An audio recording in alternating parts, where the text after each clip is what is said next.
Irmãos, graças a Deus, essa semana nós vamos começar mais uma série de mensagens. Vamos expor nos próximos 7 domingos as 7 cartas às igrejas do Apocalipse. Essas 7 cartas, elas estão contidas nos capítulos 2 e 3 do livro de Apocalipse. E essa série foi intitulada como Ouçam. E o motivo desse título é que nós entendemos que o propósito de Deus para cada uma daquelas igrejas era que os irmãos ouvissem aquela mensagem. Tanto que no final de cada uma das 7 cartas, João termina dizendo: aqueles que têm ouvidos, ouçam o que o Espírito diz às igrejas. E dentro deste propósito maior, nós entendemos que ele tinha pelo menos 3 públicos que deveriam ouvir e receber essa mensagem.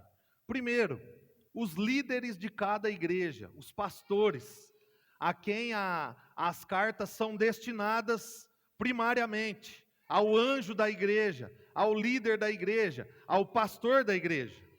O segundo público é cada comunidade individual, cada igreja local em seu contexto. Por quê?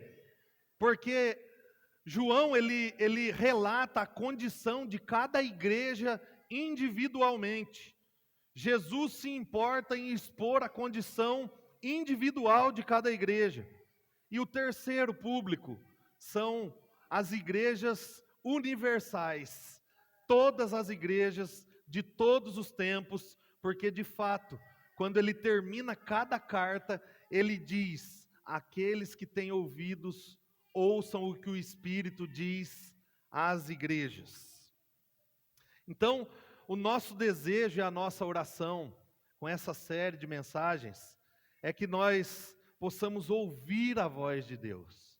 E não só ouvir a voz de Deus, mas dispor o nosso coração a obedecê-lo segundo os seus propósitos.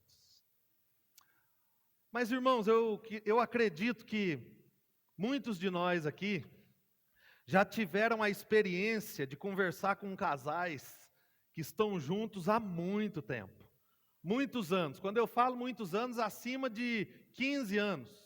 Casais que estão juntos acima de 15 anos. E no decorrer dessas conversas, um deles diz assim: olha, hoje, depois de tanto tempo que nós estamos juntos, nós nos amamos muito mais do que no começo do casamento. Que coisa linda! Um amor genuíno, um amor fervoroso, que é maior do que o amor do começo do casamento. Mas também eu acredito que nós já tivemos a experiência de conversar com casais que estão juntos há muito tempo, que de repente, no meio da conversa, um deles diz assim: olha, hoje, depois de tantos anos juntos, nós nos respeitamos, nós nos cuidamos, nós somos fiéis um ao outro, mas nós não temos mais a chama daquele primeiro amor que nós tínhamos no início do casamento. Esse segundo casal, que se cuida, se respeita, que é fiel, mas não tem mais a chama do primeiro amor, descreve bem a igreja de Éfeso, que é a primeira igreja destinatária da primeira carta de Jesus às igrejas do Apocalipse. E eu quero ler com vocês Apocalipse capítulo 2, versículos de 1 a 7. Diz assim a palavra de Deus: leia e ouça com fé a palavra do Senhor.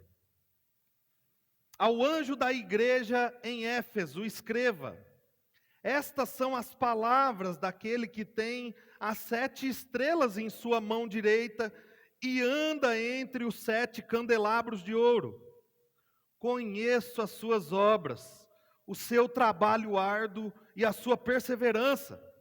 Sei que você não pode tolerar homens maus, que pôs à prova os que dizem ser apóstolos, mas não são, e descobriu que eles eram impostores. Você tem perseverado e suportado sofrimentos por causa do meu nome, e não tem desfalecido. Contra você, porém, tenho isto: você abandonou o seu primeiro amor. Lembre-se de onde caiu, arrependa-se e pratique as obras que praticava no princípio. Se não se arrepender, virei a você e tirarei o seu candelabro do lugar. Mas há uma coisa a seu favor: você odeia as práticas dos nicolaítas, como eu também as odeio. Aquele que tem ouvidos, ouça o que o Espírito diz às igrejas.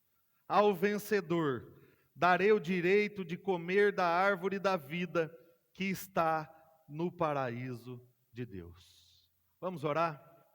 Senhor, nós te damos graças, Pai, porque nós estamos diante da Tua santa palavra, a voz do Senhor a nós nesta manhã, e nós queremos ouvi-lo, nós queremos ser impactados por Tua palavra, queremos ter a mente e o coração renovados e transformados por Tua voz, e para isso nós precisamos que a boa obra do Teu Espírito seja feita em nós, que o Senhor mesmo seja responsável em conduzir essa palavra dos nossos ouvidos para os nossos corações.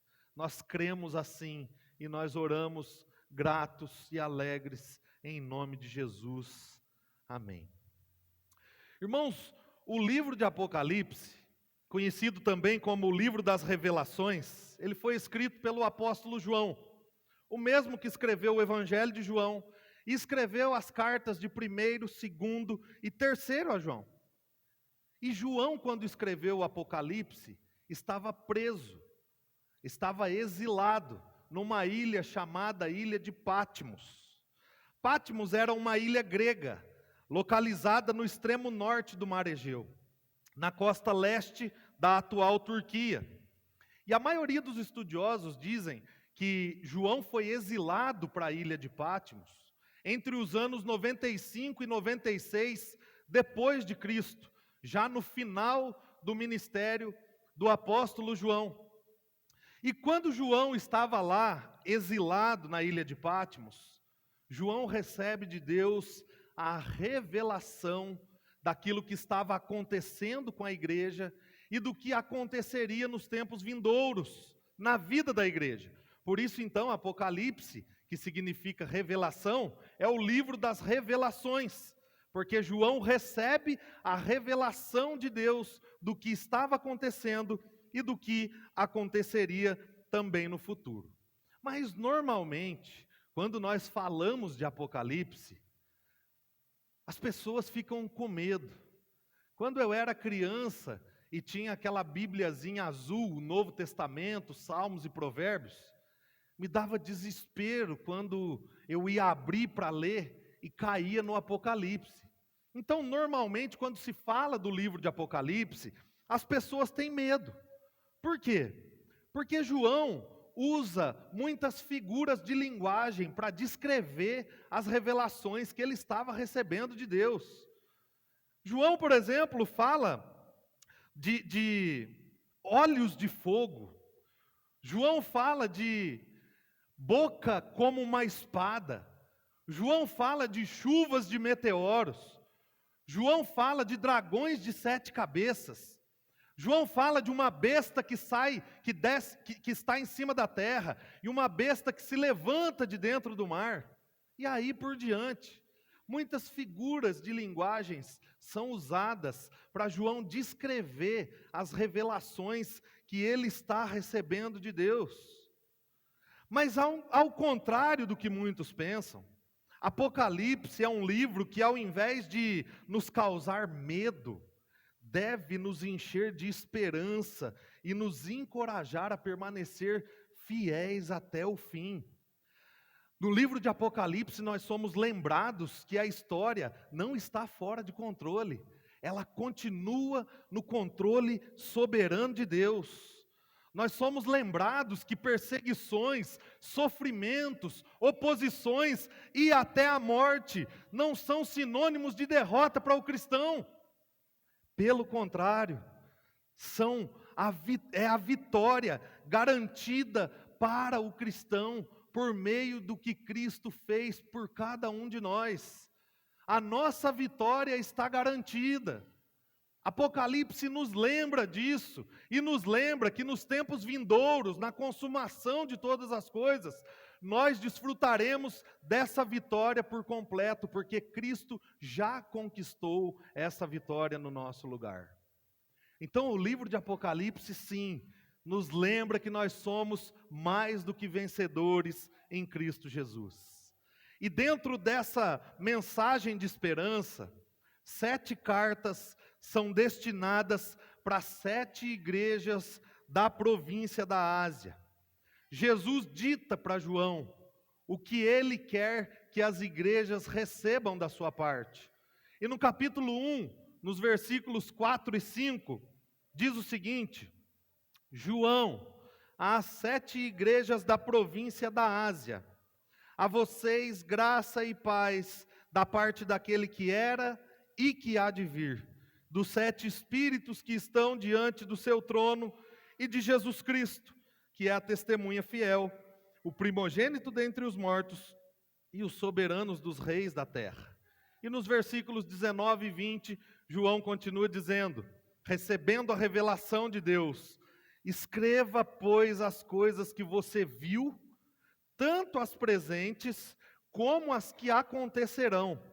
Este é o mistério das 7 estrelas que você viu em minha mão direita e dos 7 candelabros. Então João tinha recebido uma revelação que 7 estrelas estavam na mão direita de Deus, de Cristo, e 7 candelabros também. E aí ele está falando desse mistério. As 7 estrelas são os anjos das 7 igrejas. E os 7 candelabros são as 7 igrejas. Então Jesus se apresenta a João e Jesus descreve qual é o propósito para o qual ele estava entregando a João aquelas revelações. A grande questão, irmãos, é o que temos nós em comum hoje com as 7 igrejas da Ásia, com as 7 igrejas que receberam aquelas cartas. Será que os desafios enfrentados naqueles tempos fazem sentido para nós ainda hoje? Se sim, o que podemos aprender com cada igreja para os nossos tempos hoje, como cristãos e como igreja? E para a gente refletir melhor sobre isso, nós vamos conhecer um pouco do contexto em que a primeira carta chega até a igreja de Éfeso. Nós vamos conhecer um pouco da cidade de Éfeso, que foi a primeira a receber a carta de Jesus naquele tempo. Então Éfeso era uma das maiores cidades da província da Ásia.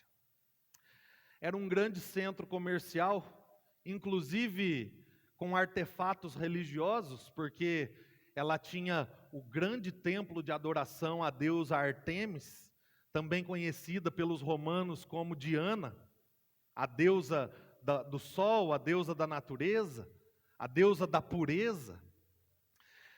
Então, esse templo também era uma das 7 maravilhas do mundo.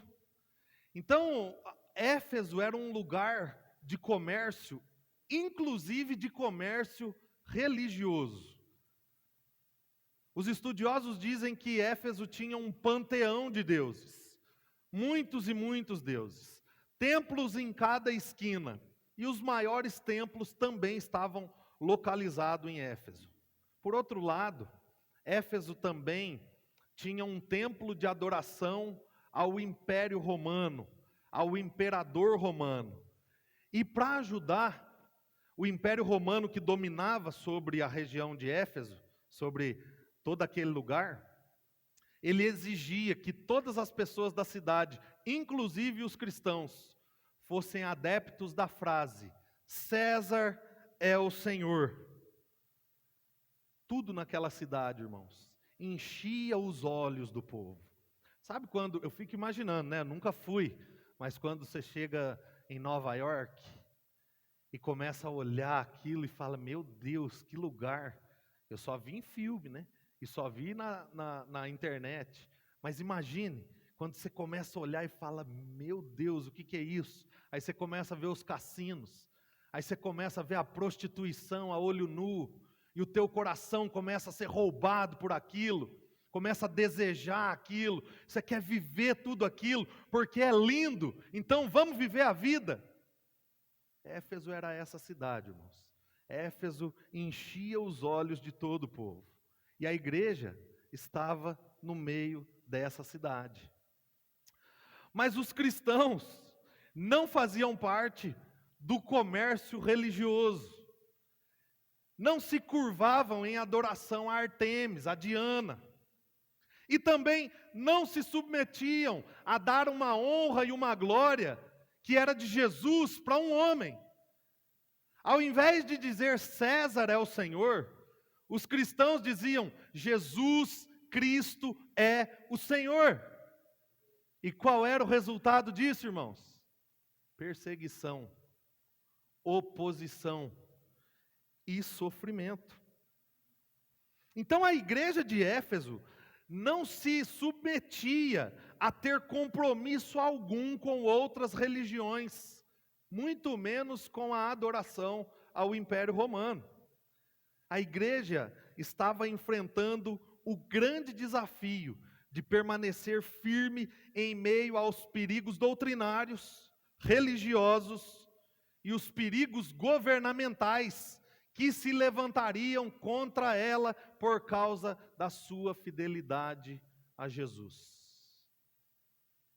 O contexto de Éfeso é bem diferente do nosso nos dias de hoje, né, irmãos? Nós não passamos por nada disso hoje, né? Claro que passamos, irmãos. Nós também vivemos em tempos que há uma disputa para saber quem será o nosso próximo Deus. Qual será o nosso próximo ídolo? Existe uma disputa pelos nossos corações, pela nossa adoração, pela nossa devoção, pelos nossos amores. Há uma disputa pelo centro da nossa vida. Quem será o centro da nossa vida? A vida à nossa volta, nos tempos que nós vivemos hoje, continua enchendo os nossos olhos, como a cidade de Éfeso enchia os olhos de todos que estavam por lá, inclusive dos cristãos. Mas ela pode encher os nossos olhos, irmãos, mas ela esvazia a nossa alma. Ela mina a nossa alma, ela mina o nosso coração. E ai de nós, se negarmos a nos curvarmos às Artemis, às Dianas dos nossos dias e aos Césares dos nossos tempos. Com certeza, por amarmos a Cristo e tê-lo como único Senhor, nós sofreremos os perigos que a fé em Cristo traz consigo. Nós também vivemos numa Éfeso do século 21, irmãos.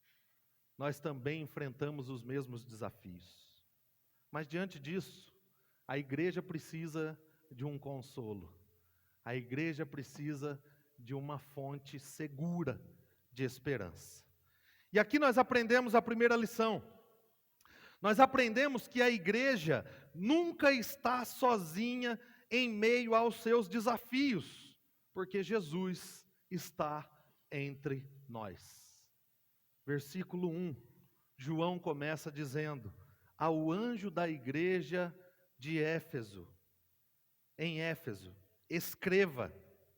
Como eu disse, essa carta é destinada inicialmente ao pastor da igreja de Éfeso, o anjo da igreja. Essa palavra anjo significa o mensageiro. Jesus está enviando a carta ao mensageiro da igreja. Ou seja, irmãos, aquele que conduzia e nutria a igreja de Éfeso como mensageiro da palavra de Deus. Aquele que pastoreava, que cuidava da igreja de Éfeso pela mensagem da palavra de Deus, pelo Evangelho de Jesus. Contudo, irmãos, Jesus deixa claro que a segurança daquela igreja não estava no pastor, mesmo ele sendo o mensageiro da igreja, e mesmo que o pastor fosse importante para a saúde doutrinária daquela igreja. Pelo contrário, a segurança daquela igreja estava no fato de que o próprio Jesus sempre esteve e sempre estaria no meio deles. A segunda parte do versículo 1, ele começa dizendo: estas são as palavras daquele que tem as 7 estrelas em sua mão direita e anda entre os 7 candelabros de ouro. Irmãos, as estrelas são os anjos, são os mensageiros, são os pastores da igreja. E Jesus tem eles na sua mão direita. Jesus governa sobre eles. Os pastores não estão acima do pastor supremo, que é Jesus. Os pastores estão debaixo da autoridade de Jesus. E isso é muito importante para nós. E as estrelas e os candelabros são as igrejas. E Jesus anda no meio delas. Isso significa, irmãos, que a igreja de Éfeso nunca esteve sozinha diante dos seus desafios, porque Jesus sempre esteve e sempre estaria no meio da sua igreja. Meus irmãos, talvez vocês se encontrem nessa manhã cansados, desencorajados e amedrontados diante dos desafios que te cercam como cristãos neste mundo caído. Como cristãos, não são os desafios do trabalho, não são os desafios dos boletos que temos a pagar, mas dos desafios como cristãos neste mundo caído. Talvez você se encontre desencorajado. Os embates contra a sua fé te deixam com a sensação de que você tem lutado uma guerra gigantesca, sozinho. Mas eu gostaria de lembrar a cada um de vocês nessa manhã, que vocês jamais estiveram e jamais estarão sozinhos. Pois Jesus sempre estará no meio da sua igreja. Ele anda no meio do seu povo, como o texto diz, ele anda no meio dos candelabros. Ele caminha no meio da sua igreja. Ele não nos desampara, ele não nos deixa sós. Nós temos um Deus, um Cristo, que está no meio de nós. Ele nos encoraja, ele nos alegra, ele nos anima e ele nos enche de ousadia para vivermos a vida cristã. Por isso, meus irmãos, não se curvem diante dos desafios da caminhada cristã. Lembrem-se sempre, você não está sozinho. Jesus está entre nós. Mas agora nós aprendemos uma segunda lição. Nós aprendemos que por Jesus estar no meio da igreja, Ele conhece e reconhece os esforços do seu povo na batalha contra este mundo. No versículo 2 ele diz: conheço as suas obras, o seu trabalho árduo e a sua perseverança. Sei que você não pode tolerar homens maus, que pôs à prova os que dizem ser apóstolos, mas não são, e descobriu que eles eram impostores. Irmãos, Éfeso não era uma igreja que engolia qualquer ensino. Não era uma igreja levada para lá e para cá por todo o vento de doutrina. Ela não era formada por crentes imaturos, crentes dispersos.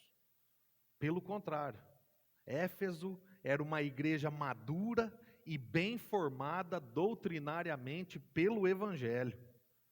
E Jesus sabia bem o quanto a igreja de Éfeso, os pastores de Éfeso, os líderes de Éfeso e cada membro da igreja se esforçavam em suas obras, se esforçavam no serviço prestado na igreja e se esforçavam principalmente na tarefa cansativa e desgastante de lutar contra a mentira, contra o engano, contra os falsos apóstolos, os falsos mestres, os falsos mensageiros, os falsos pastores. Jesus conhecia a luta da sua igreja. Jesus conhecia os esforços da sua igreja. Jesus conhecia a dedicação de cada membro daquela igreja. E por isso, então, ele os elogia. Eu conheço as obras de vocês. E ele não só conhece as obras daquela igreja, mas ele também reconhece os esforços e a firmeza na fé daqueles irmãos diante do sofrimento da igreja. Versículo 3 ele diz: você tem perseverado e suportado sofrimentos por causa do meu nome e não tem desfalecido. Aquela igreja, irmãos, não se vendia ao falso ensino, de jeito nenhum. Ela conhecia de longe o cheiro podre das heresias dos falsos pastores. Ela conhecia de longe o cheiro horrível das mentiras e dos enganos que os falsos pastores traziam. E ela não só conseguia discernir isso, como também expunha tudo isso publicamente e combatia essas heresias com a verdade do Evangelho. E o resultado era sofrer por defender o nome e a honra de Cristo.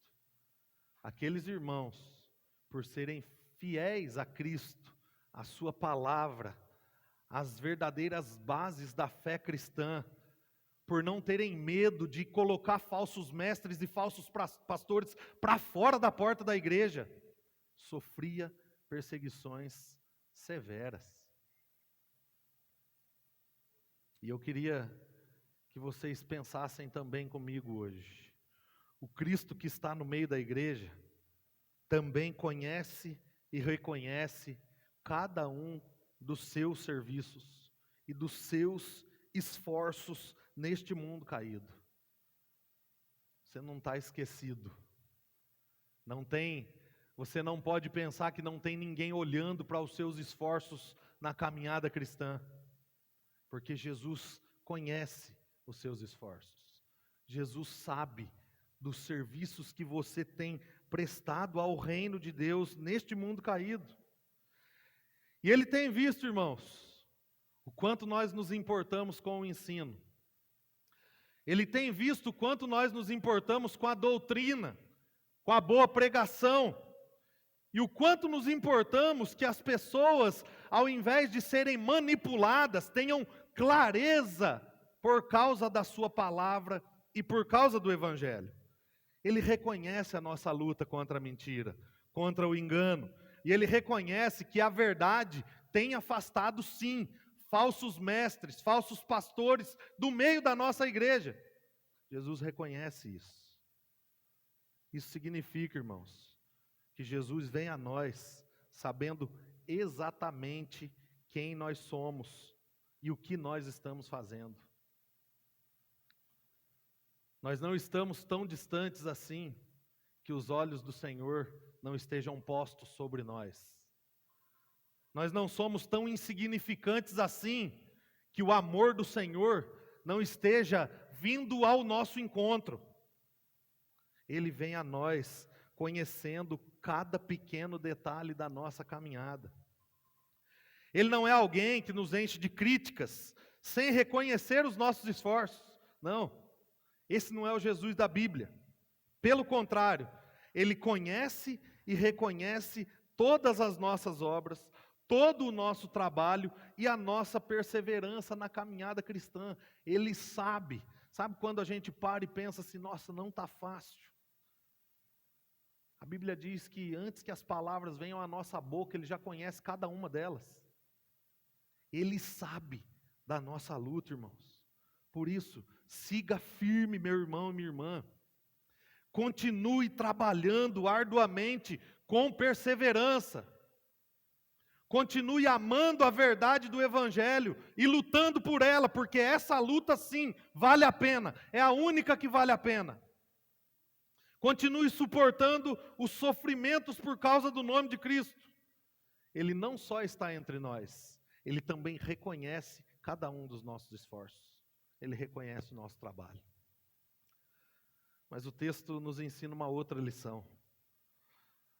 O texto nos ensina que por conhecer cada detalhe no meio da sua igreja e reconhecer cada um deles, Jesus expõe o pecado da igreja e chama o seu povo ao arrependimento. Versículo 4 agora, Jesus cessa os elogios. E agora ele vai apontar as deficiências, ou a deficiência. Contra você, porém, tenho isto. Você abandonou o seu primeiro amor. Depois de mostrar que conhecia, sim, os pontos fortes da igreja, Jesus mostra que também conhece o ponto fraco. Ele sabe qual é o calcanhar de Aquiles da igreja. Qual é o castelo de areia que pode derrubar aquela igreja a qualquer momento. Vocês abandonaram seu primeiro amor, ele diz à igreja de Éfeso. Mas e as obras que Éfeso fazia? E a defesa pela fé? E a boa doutrina? E a identificação dos falsos apóstolos? E colocar a porta afora falsos líderes? Perder o primeiro amor para aquela igreja não significava que o que ela fazia na obra de Deus, defendendo a verdade, era sem amor. Não era isso. Significa que aqueles irmãos não viviam mais como viviam antes. Eles não tinham mais o mesmo entusiasmo. Eles não tinham mais o mesmo fervor devocional e evangelístico. Eles não tinham mais o mesmo impulso para amar o próximo e proclamar o evangelho aos descrentes, como tinham no começo da caminhada. Jesus não fala para eles, olha, vocês estão fazendo tudo isso, mas vocês perderam o amor. Não, eles tinham amor para defender a verdade. Eles tinham amor para ensinar a palavra de Deus. Eles tinham amor para aprender. Perdido o primeiro amor.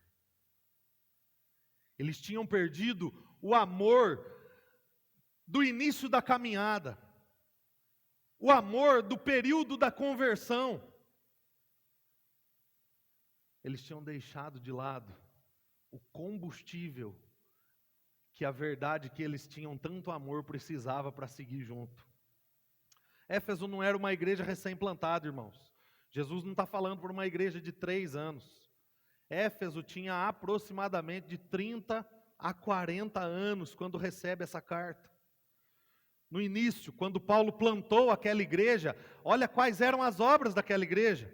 Eles proclamaram o evangelho por toda a província da Ásia, e todos os judeus e gregos ouviram a palavra de Deus. Atos 19:10. Essa eram as primeiras obras da igreja de Éfeso. Esse era o primeiro amor da igreja de Éfeso. Mas aquela região, como eu disse, era uma região de panteões de deuses, falsos ensinos, falsas doutrinas, falsa religião, falsos mestres. Por isso, a igreja precisou se fortalecer numa boa teologia. E eles se fortaleceram.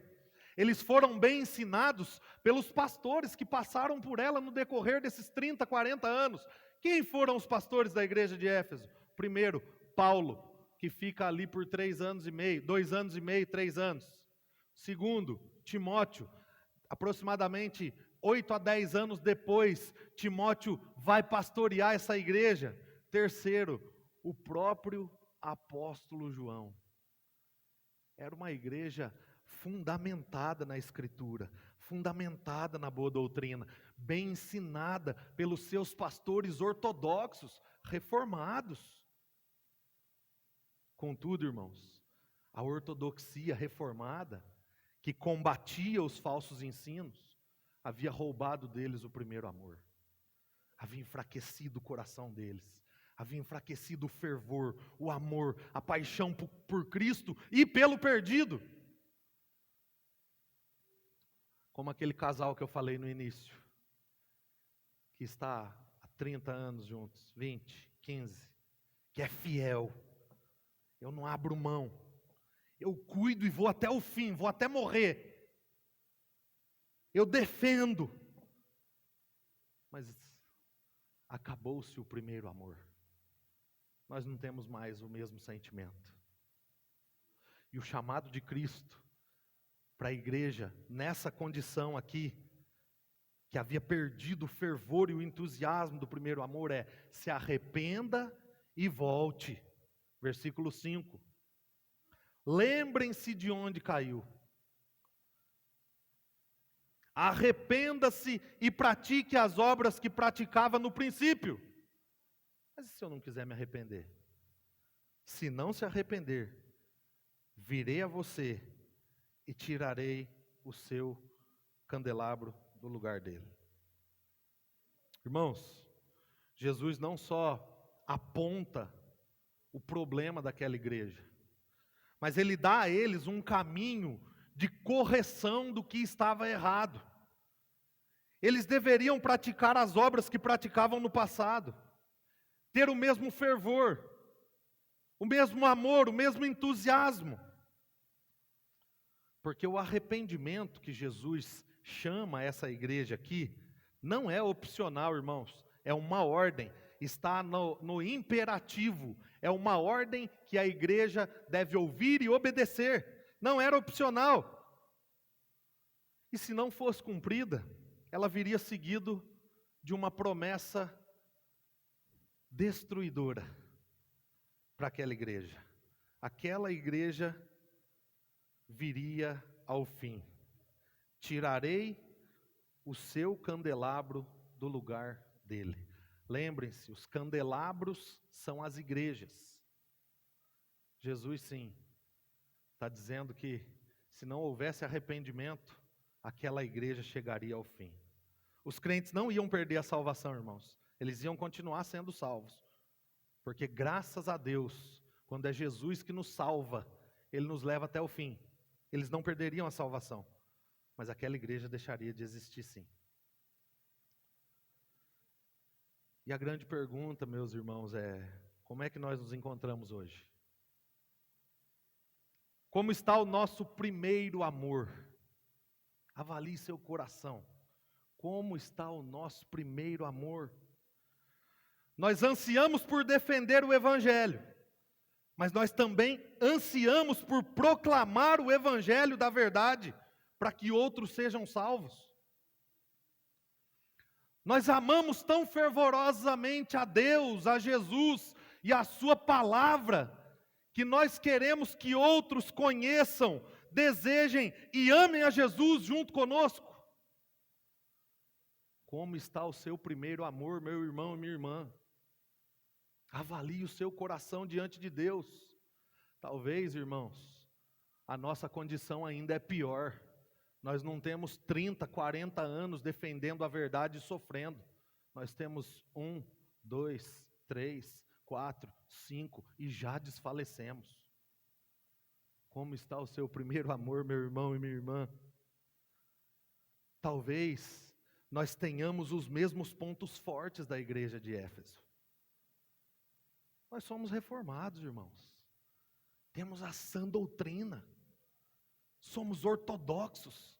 Cremos nos 5 pontos do calvinismo. Cremos nos 5 solas da reforma protestante. Temos uma confissão de fé.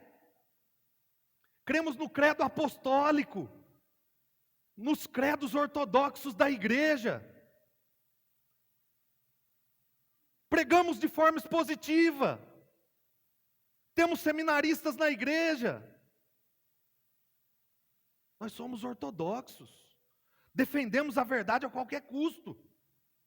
Os falsos mestres têm sim tentado entrar, mas têm saído longe por causa da verdade. Nós até sofremos, porque defendemos a verdade a qualquer custo. E nós sabemos disso. Isso tudo é louvável e é legítimo diante de Deus. Mas mesmo assim, pode ser que nós tenhamos perdido o primeiro amor, como a igreja de Éfeso. Nós não vamos mais a Deus e a sua palavra com a mesma paixão. Nós não temos mais desejo de Deus. Nós não temos mais fome de Deus, fome de Cristo, fome da palavra. Nós não anunciamos mais o Evangelho. Nós não desejamos mais que vidas e corações sejam transformados pelo poder de Deus, que é o Evangelho. Talvez, irmãos, no fundo, nós não fazemos mais isso, porque nós nem cremos mais que isso pode acontecer. Nós perdemos o primeiro amor. Se esse é o nosso caso, como cristãos e como igreja, Jesus nos chama ao arrependimento hoje. E Ele não nos chama de forma opcional. Arrependa-se se quiser. Não. Arrependa-se e volte a praticar as obras que praticava no princípio. Jesus nos chama ao arrependimento hoje.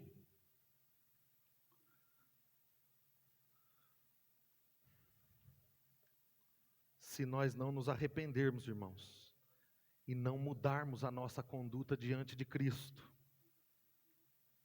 nós temos uma garantia que a Bíblia nos dá. Será questão de tempo para que a nossa igreja deixe de existir. E isso é muito sério, irmãos. Isso é muito sério. Isso não é uma interpretação. Isso está escrito. Eu estou sendo um papagaio nisso, só comunicando o que está escrito. Eu não interpretei isso. Jesus disse que tiraria o seu candelabro do lugar dele. Se não nos arrependermos e mudarmos hoje, vai ser questão de tempo para que a nossa igreja ortodoxa, cheia de doutrina, com boa pregação, deixe de existir. Uma igreja sem o primeiro amor é uma igreja que está morrendo aos poucos. Sabe quando alguém que não detectou o câncer ainda, e vai detectar só na hora que está a metástase, tomando todo o corpo? Uma igreja que perdeu o primeiro amor é uma igreja que já está com um problema cancerígeno no meio dela. Já está com uma célula cancerígena no meio dela. E ela vai morrer se não for tratada. É questão de tempo para que a igreja morra, mesmo sem heresias, mesmo sem falsa doutrina, sem falsos pastores. Porque a igreja deixa de ser igreja quando deixa de servir a Jesus com fervor, entusiasmo e autenticidade. Verdade, irmãos, com verdade. Portanto, se arrependa e volte a praticar as obras que praticava no princípio. E para fortalecer a igreja, por fim, nós aprendemos que Jesus encoraja a igreja, mesmo diante de uma correção dura, e chama a igreja ao compromisso, e ainda lhes dá uma promessa. Ele encoraja a igreja no versículo 6, dizendo: mas há uma coisa ao seu favor. Você odeia as práticas dos nicolaítas, como eu também as odeio. Irmãos, os nicolaítas eram provavelmente esses falsos pastores aqui que eles estavam identificando. Eram homens imorais, comiam alimentos sacrificados a ídolos, pervertiam a verdade e queria que os cristãos vivessem da mesma forma. Sabe o famoso pé na igreja e pé no mundo? Era assim que os nicolaítas faziam. Talvez você esteja dessa forma, abraçando os ensinos dos nicolaítas, vivendo na igreja, porque o nosso Deus é um Deus da graça, e graça é graça, eu não mereço ela. mas com o coração e os pés fincados no mundo, amando mais o pecado e ao mundo do que ao seu Deus. Sabe o que Jesus falou que ele faz? Ele não olha e fala assim, não, tá tudo bem, vem cá, vai dar tudo certo. Não, eu odeio as práticas dos nicolaítas. E ele fala para a igreja de Éfeso, eu tenho isso em favor de vocês, porque vocês também odeiam. Não tem meio termo na vida cristã, irmãos, lamento informar. Ou nós amamos a Deus, ou nós amamos ao mundo. Nós não podemos servir a dois senhores. Onde está o nosso tesouro, ali está o nosso coração. Não existe meio termo. Aprenda isso. Com Jesus, com Jesus. E aí então, depois de dizer que ele tem a favor da igreja, que eles odeiam as práticas dos nicolaítas, ele chama a igreja e cada membro daquela igreja ao compromisso com o que eles estavam ouvindo. Primeira parte do versículo 7. Aquele que tem ouvidos, ouça o que o Espírito diz às igrejas. Irmãos, Jesus chama a igreja a praticar, a obedecer ao que eles estavam ouvindo. E essa mensagem, ela é para o pastor daquela igreja, ela é para aquela igreja como igreja de Éfeso, e ela é para todas as igrejas até os dias de hoje. Ela é para a nossa também. E por fim, ele dá uma promessa para a igreja. Ao vencedor, darei o direito de comer da árvore da vida que está no paraíso de Deus. Essa promessa aqui é para todo crente, irmão. Todo crente recebe essa promessa aqui. Jesus está dizendo que a guerra já foi vencida. Ele venceu a guerra na cruz no nosso lugar. Mas as pequenas batalhas, como as batalhas de Éfeso e de cada igreja, e como as batalhas que nós batalhamos hoje, ainda existem e precisam ser vencidas dia após dia por nós, no poder de Deus e no poder do Espírito de Deus. Nós precisamos continuar lutando em Cristo, porque vai chegar o dia, aí sim, vai chegar o dia em que nós comeremos da árvore da vida, é a mesma que o pecado de Adão e Eva nos privou de comer. Nós comeremos e nós desfrutaremos da árvore da vida. É a mesma árvore que Apocalipse 22, no final do Apocalipse, capítulo 14, diz: felizes os que lavam as suas vestes, e assim têm direito à árvore da vida, e podem entrar na cidade pelas portas. Meu querido irmão e minha querida irmã, sejamos encorajados por Cristo nessa manhã. Ouçam suas palavras com atenção. Assumam um compromisso com o que estão ouvindo hoje.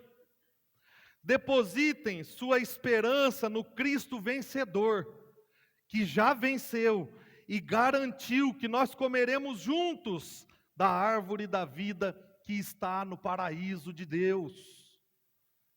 Essa árvore é para nós, irmãos. Está preparada para nós por causa de Cristo Jesus. As nossas vestes serão lavadas. Nós nos assentaremos. Comeremos da árvore da vida. Comeremos do pão vivo que desceu do céu. E viveremos para sempre do lado do nosso Salvador. Aqueles que têm ouvidos, ouçam o que o Espírito diz às igrejas. Ouçam o que o Espírito diz ao cristão. Ouçam o que o Espírito diz ao pastor. Ouçam o que o Espírito diz a nós. Vamos orar?